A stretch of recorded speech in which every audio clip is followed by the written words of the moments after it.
Secular leaders అయిన చంద్రబాబు నాయుడు కానీ నితీష్ కుమార్ కానీ స్టాండ్ ఎందుకు తీసుకోలేకపోతున్నారు? సో ఒక పార్టీతో పొత్తు ఉండడం తప్పు కాదు, కానీ పొత్తు ఉన్నప్పుడు నీ మౌలిక లక్ష్యాలను ఎలా వదిలేస్తావు? సో టీడీపీ కానీ జేడీయూ కానీ దే స్టాండ్ ఫర్ సెక్యులరిజం. అలాంటప్పుడు ఇంత వివక్షపూరితమైన చట్టాన్ని పార్లమెంట్లో ఎలా సమర్థించారు అన్న క్వశ్చన్ ఇవాళ తప్పనిసరిగా వస్తుంది. ఎందుకంటే ఈ రెండు పార్టీలు సమర్థించి ఉండకపోతే ఆ బిల్లు తెచ్చే సాహసం మోడీ చేసేవాడు కాదు, బీజేపీ చేసేది కాదు.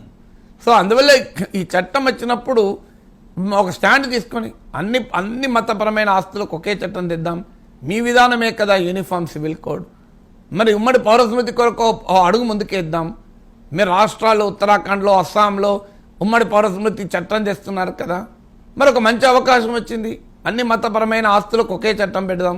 ఎందుకు వక్ఫ్ చట్టం ఉండాలి ప్రత్యేకంగా ముస్లింలకు? No special treatment for any community. Religious property religious property.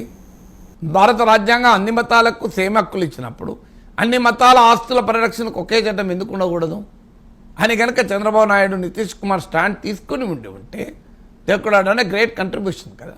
బీజేపీని వ్యతిరేకించడం కూడా కాదు, బీజేపీ విధానమే కదా యూనిఫామ్ సివిల్ కోడ్, నీ విధానమే కదా.